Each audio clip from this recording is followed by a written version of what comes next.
Speller es secretario general electo de la OEI. Es brasileño, secretario de Educación Superior en este momento, y va a asumir el cargo el año que viene. Estamos en la Facultad de Derecho de la Universidad de Buenos Aires, en el marco del Congreso de la OEI, en esta entrevista para Claxo TV. Muchísimas gracias por aceptarla.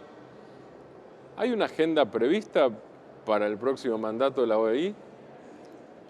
¿O una agenda personal? Porque a veces hay una agenda institucional y uno tiene, bueno, yo quiero dejar esta marca con estos temas. Sí, bueno, hay una agenda que ya está de cierta manera establecida en función de todos los programas, proyectos.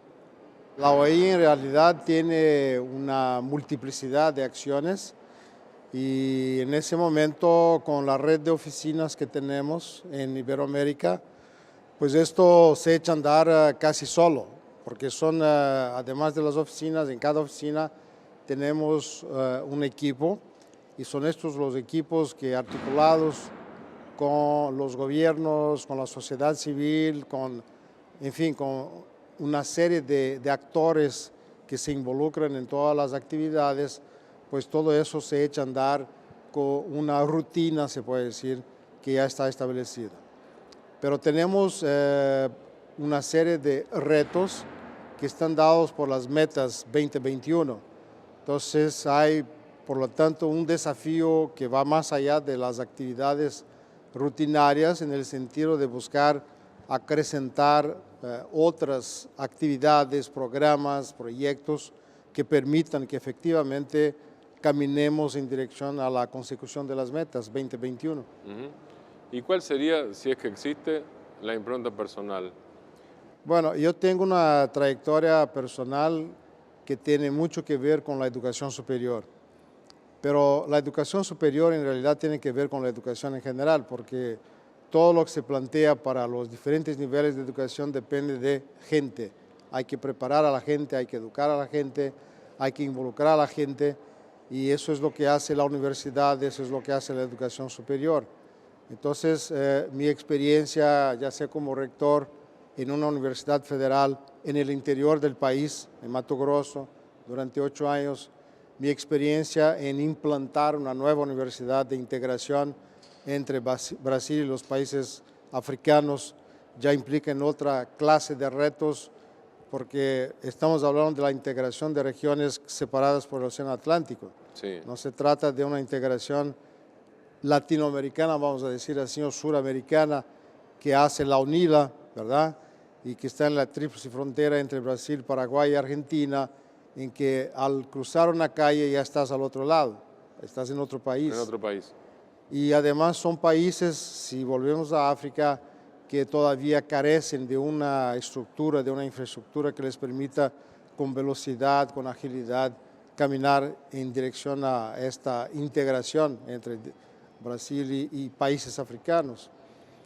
Últimamente, como secretario de Educación Superior en el Ministerio de Educación en los últimos 2 años, pues esto me ha puesto de relieve todos estos retos y sobre todo en el proceso de construcción del Plan Nacional de Educación a lo que nos dedicamos esos últimos 3 años, pues eso cuando tú lo traduces efectivamente en acciones, las 20 metas que están planteadas para el Plan Nacional de Educación para los próximos 10 años, pues aunque hay una meta específica, que es la meta 12, para la expansión de la educación superior, pues ya te darás cuenta que todas las demás 19 metas dependen de la educación superior. Entonces aquí es donde yo pretendo pues articular o digamos acciones, programas y proyectos que involucren aún más a la formación, a la educación, a la preparación de cuadros donde entra la educación superior. La preparación de cuadros de la educación, desde la educación superior para el resto de los ciclos, para el medio y para el básico sería. Sí, para todo, porque volviendo al ejemplo del Plan Nacional de Educación, pues si tenemos metas en el sentido de la implantación progresiva de la escuela integral, de tiempo integral, si tenemos metas para la expansión de la educación a nivel de posgrado, maestría, doctorado, si tenemos metas en el sentido de una expansión y consolidación con metas cualitativas muy claras para la enseñanza media, que quizás sea el mayor reto que tenemos hoy en la educación en nuestro continente, pues depende fundamentalmente también de la preparación de cuadros, de la formación de profesores, y cuando hablamos de formación hoy día estamos hablando de la formación continuada. O sea, ya hace muchos años superamos, digamos, el cuadro en el que uno salía de la facultad. Aquí estamos en la Facultad de Derecho, ¿verdad?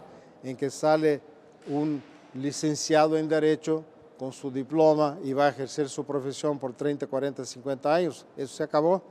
Uno antes de recibir su diploma ya está preocupado con una especialización, con una actualización, navegar en la red casi diariamente para ponerse al tanto de lo que está ocurriendo aquí y alrededor y en todo el planeta. Entonces, pues son retos que pasan pues por la educación, ya por no decir y no focar la educación superior. O sea, hay un proceso educativo que es mucho más amplio y que involucra a todo y a todos. Dentro del reto de la enseñanza media recién mencionado, ¿cuáles son los retos específicos? Bueno, hay retos que se ponen en un plan más inmediato, digamos, en la situación clásica del maestro frente a sus alumnos en un salón de clase, donde se empieza a cuestionar o ya se cuestiona esta situación clásica del salón de clase, ¿verdad? Se trata pues de buscar, digamos, una multiplicidad de actividades que involucran el cotidiano del estudiante, la relación de lo que uno aprende o investiga en la escuela con la sociedad misma. En fin, hay todo un trabajo de investigación en el que se puede involucrar a los estudiantes, trabajos de grupo, visitas a museos, al campo, hay una serie de situaciones, y para ello pues hay que preparar a los profesores. Los profesores, claro que tienen este desafío, pero no lo pueden inventar solitos. O sea, hay todo un trabajo de equipo, de coordinación pedagógica, de dirección de la escuela. Yo defiendo la tesis de que el elemento más importante de una escuela media, en este caso, está justamente en la dirección pedagógica, en la coordinación pedagógica, en la dirección de la escuela, que sea capaz de construir, que sea capaz de tornar efectiva esta creatividad que nos demandan estos retos. Además, en un segundo plano, hay que considerar que la juventud hoy día, el joven, está mucho más bien informado, tiene acceso no solamente a información, pero a una serie de otras situaciones como el uso de la droga, la delincuencia, el crimen, con el proceso acelerado de urbanización de aglomerados que antes eran pequeños pueblos, que hoy se conectan con las grandes ciudades, ya sea en las zonas metropolitanas, ya sea a través de la internet misma, que lo ponen forzosamente en contacto con toda esta realidad. Entonces hay dos clases de retos que se pone aquí, uno de la preparación misma del profesorado y hay otra que es este perfil cambiante del joven que evidentemente torna el reto mucho más complejo. Hablando de retos también, hay un reto social del que yo escuché hablar en Brasil, que es el de cómo hacer para, con el hecho, cómo afrontar el dato efectivo, no la percepción, sino el dato efectivo, de que proporcionalmente las víctimas o los presos son negros, jóvenes y pobres. Lo escuché muchas veces en Brasil, por funcionarios, por investigadores. ¿Cómo se conecta esto con los retos educativos?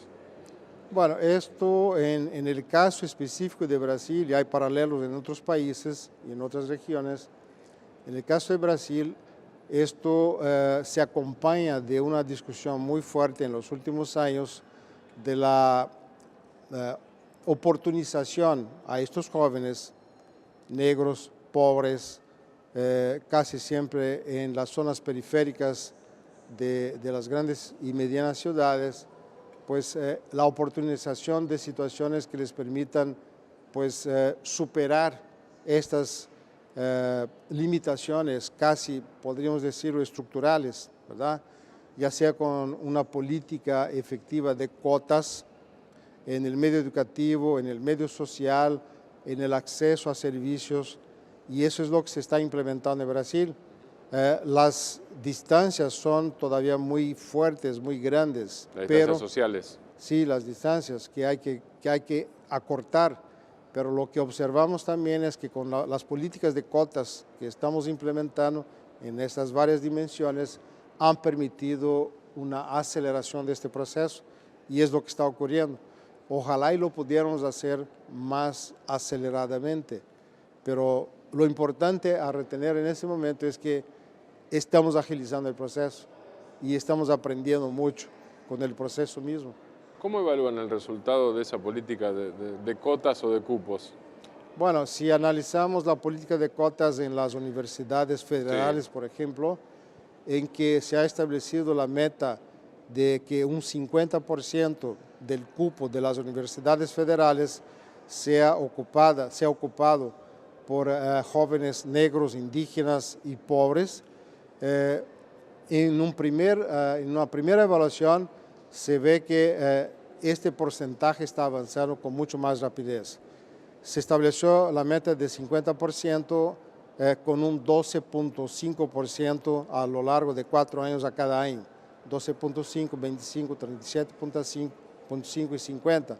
En este momento deberíamos haber llegado al 25% y ya estamos muy por encima del 30%. Ajá. O sea que algunas universidades ya han llegado al 50% y algunas han superado el 50%, y eso es pues un dato muy positivo, porque pues se ha avanzado, pero al mismo tiempo nos trae otros retos, porque el momento en que abres la oportunidad para estos jóvenes, las políticas de asistencia estudiantil tienen que estar presentes.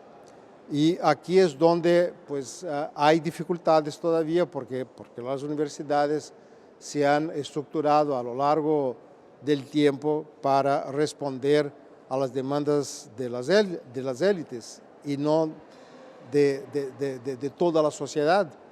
Entonces, políticas de alimentación, políticas de atención a la salud, políticas de moradía, de vivienda estudiantil, para nombrar 3 de las más importantes, también, ya nos traen muchos otros también retos. Políticas de retención, los que ingresaron gracias al sistema de cuotas o cupos, deben recibir una dedicación, una atención mayor por parte de la universidad, porque se supone que si ingresaron así, la universidad siempre tiene el objetivo de que el que entra termine, ¿no es cierto?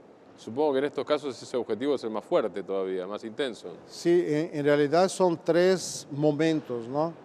Primero, el acceso, que se ha ampliado de forma significativa y se está ampliando aún más. En un segundo momento, la retención, o sea, que permanezcan. Sí. Y un tercer momento, que es de la conclusión del curso, de la carrera, ¿verdad? Entonces, estas políticas de asistencia estudiantil son importantes, pero además de las políticas de asistencia estudiantil también son importantes políticas que hemos implementado en el sentido de un apoyo pedagógico al estudiante, o sea, ya sea la elección de la carrera, ya sea dificultades que presentan los estudiantes de esta categoría, de esta dimensión, pero también estudiantes que vienen de familias donde la situación socioeconómica es más aventajada. O sea que hay dificultades en el conjunto de los estudiantes, y en ese sentido muchas universidades con el apoyo del Ministerio de Educación han implementado políticas para este apoyo pedagógico a los estudiantes, y con eso pues vamos avanzando de forma importante en el sentido de garantizar, de asegurar que entren, que permanezcan y que terminen sus carreras. Lula va cambiando de temas en los discursos, pero yo creo, en discursos que yo le escuché, me parece que nunca deja de decir algo. Cuando hace el resumen de su presidencia, más la de Dilma, que está por concluir, después vendrá el segundo turno, suele decir, Yo soy un presidente sin diploma, lo dijo en la Asunción el 1 de enero del 2003, y llevo creadas no sé cuántas, 14 universidades, ¿puede ser? ¿En cuánto está la cifra con ahora? Dilma, él creó 14 y Dilma Sí, 4 más. 4, 18 totales. ¿Por qué la insistencia de Lula en eso? Esa es una cosa. Y la otra es, ¿esta política es una política continuada? ¿El objetivo es seguir creando universidades? Bueno, hay una situación muy particular de Brasil en comparación con el resto de América Latina en el sentido de la implantación de la educación superior, diferentemente de los colonizadores españoles que ya desde el siglo XVI fundaron sus primeras universidades, de México hasta Argentina, Sí. gradativamente, pues la política de la corona portuguesa fue de traerse a los hijos de las élites portuguesas y brasileñas a la Universidad de Coimbra, o sea, traérselos a Portugal para estudiar bajo su control en Portugal. Y hay un hecho muy curioso que es que el inicio de la educación superior en Brasil se va a dar gracias a las tropas napoleónicas que ocuparon Portugal y obligaron a la familia real a trasladarse a Brasil. Y con la venida, y cuando uno habla de la familia real, estamos hablando de un séquito de aproximadamente 15.000 personas, toda la corte, toda la burocracia. Y con la llegada de la familia real en 1808, pues de ahí surgieron pues las demandas de creación de las facultades de Derecho, de Medicina, de Ingeniería. O sea, la educación superior, de hecho, nace con la llegada de la familia real en Brasil. Entonces, Brasil muy tardíamente empezó a crear sus instituciones de educación superior y si tardíamente las creamos, pues ahora tenemos mucha prisa, ¿verdad? Porque perdimos mucho tiempo. Hay mucho tiempo perdido antes. Y por eso Lula claro. se refiere siempre a la importancia de la expansión, de la interiorización, de la presencia de la universidad en todo el país. Con esta experiencia política y personal africana de la que hablábamos al principio, uno puede suponer que habrá un mandato, una gestión Speller en la OEI de cooperación con África. ¿Esto va a ser parte de la agenda? Bueno, en realidad hemos abierto las puertas de la OEI para países africanos que al lado de Guinea Ecuatorial, 5 más países, Mozambique, Angola, Cabo Verde, Guinea-Bissau, Santo Tomé y Príncipe, además de la República de Timor-Leste, en la confluencia de Asia con la Oceanía, claro. están ahora llegando a la OEI. Y justamente este es un reto más que tenemos y en eso estamos en ese momento preparando una reunión con los representantes de los ministerios de educación de esos gobiernos para marzo del próximo año, donde se va a iniciar la formulación de un gran proyecto para estos países, o sea que la presencia africana y asiática, evidentemente con Timor, pues nos trae a una otra realidad y la OEI, más que iberoamericana, que es desde su fundación y los días actuales, se va volviendo una organización planetaria, Sí. porque además de Latinoamérica, Asia y África Europa, habría en ese caso. Asia, África y Oceanía, pues aquí están. Entonces tenemos un reto que es más bien planetario. Muchísimas gracias. Gracias. Pablo Speller, secretario de Educación Superior de Brasil y secretario general electo de la OEI. Empieza el año que viene y estuvo en Claxo TV.